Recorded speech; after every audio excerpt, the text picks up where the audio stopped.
Hi, this is Brian. Welcome back to Philosopher's Notes TV. Today we've got another great book, The Miracle Morning. The Miracle Morning by Hal Elrod. Good guy. Philosopher's Note, handful of my favorite big ideas. Actually, a bunch of my favorite big ideas. We're going to look at 5 of them right now.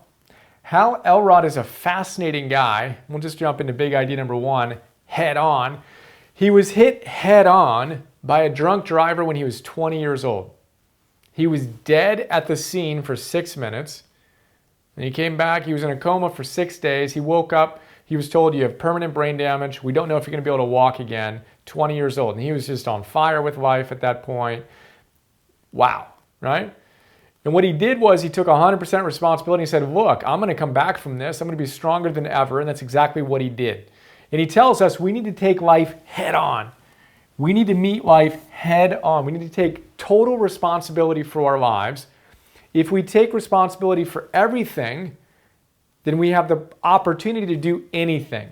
If anyone else has done something that we admire, we have the opportunity to do that with some obvious restrictions, but we want to be inspired by what's possible. Move toward life with power and vigor and enthusiasm rather than cower back into helplessness, etc.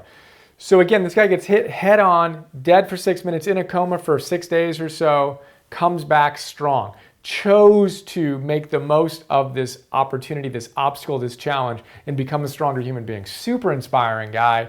And then he years later, got into an emotional funk, and then he cured himself through a miracle morning, which is where this book comes from, is how do you create magic before 8 a.m.? It's the basic idea of the book, right? And we're going to look at a couple more big ideas here and then some of the core practices that he recommends. I highly recommend the book. It's super fun, really good. Next big idea, good stories. He tells us, have you read any good stories lately? Have you watched any movies that really inspired you? Well, in those stories, the best stories have the biggest challenges. The hero or heroine in the best stories face and overcome the biggest obstacles and challenges.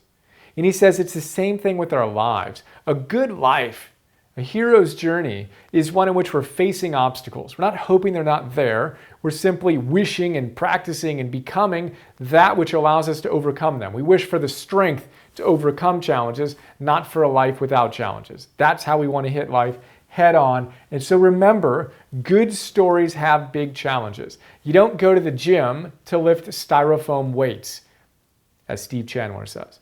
Be grateful for life's challenges. They're making you stronger and they make for a really good story. We want a life filled with those good stories. All right, that's kind of the high level. He's got a bunch of other general stuff in there that's great. But why mornings? Why do we want to create miracle mornings? Why not miracle lunchtimes or miracle evenings? Well, it's somewhat obvious, but how you start your day often dictates the rest of your day. If you start off chaotic and kind of sleeping in or hitting snooze 5 times and then trying to catch up with everything and the kids are running around or whatever, and you're behind, your day tends to be like that. And if your day tends to be like that, your weeks tend to be like that, and your months tend to be like that, and your years tend to be like that, and your life tends to be like that. By taking control of our mornings, which we have a lot more control over than we give ourselves credit for or see, we want to take advantage of that. We want to look at it, and we have a lot more control over our mornings than we do our midday, I was going to say. So mornings are a great place to create the intentionality and the momentum and the velocity and the presence for the rest of our day. It's huge. We talked about this in the compound effect, the idea of bookending your day with a great AM and a great PM. You have control over your AM and your PM more so than you do your midday. Make your AM awesome, make your PM awesome. This book is obviously all about making your AM fantastic. Now, how do we do that? He has a bunch of practices and encourages us to do certain things every morning. He calls them, Hal does, life savers. Life savers, little acronym, SAVERS.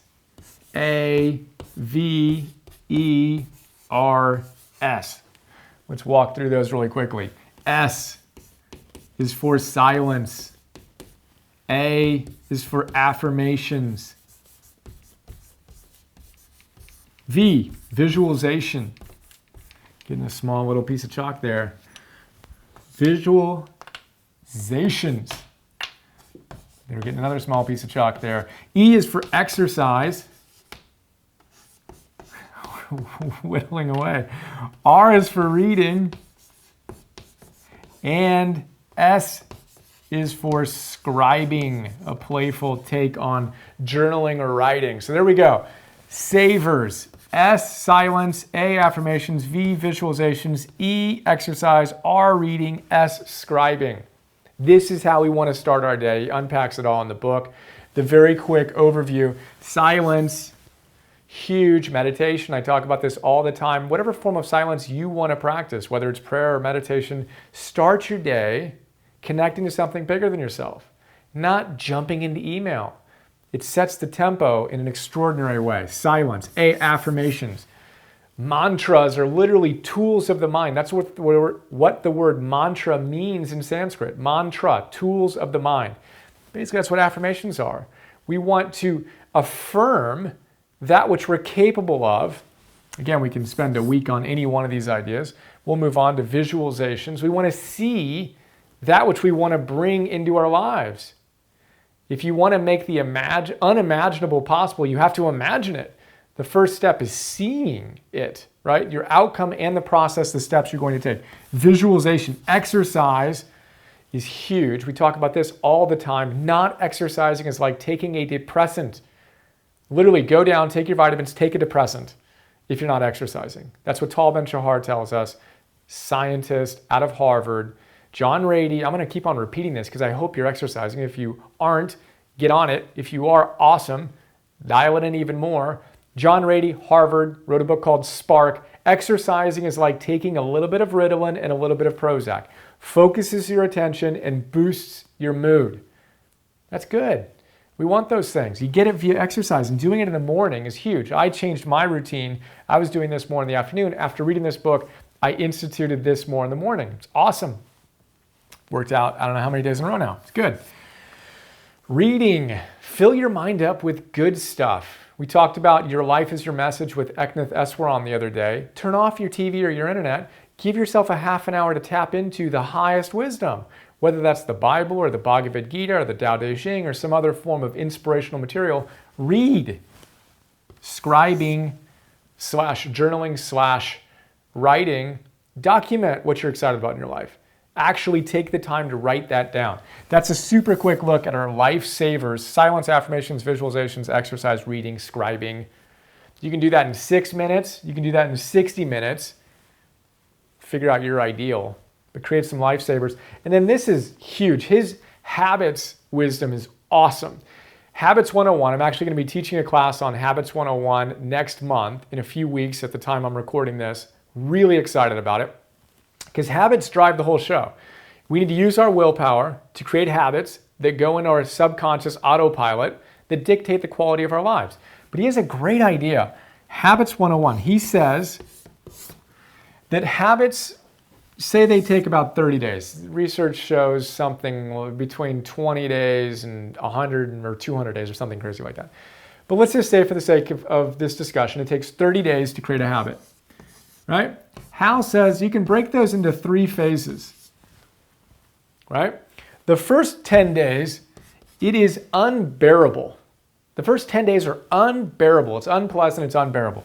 The second 10 days are just uncomfortable. It's no longer unbearable, it's just uncomfortable. It's not quite grooved in yet. But then the last 10 days, you hit your stride. You're feeling the benefits of it, and now it's actually pretty easy to do, and you are unstoppable. That progression of unbearable to uncomfortable to unstoppable is genius. Really, really cool. Most people give up in the first 10 days when it's unbearable. Well, of course, trying to engage in a new behavior is going to be unbearable.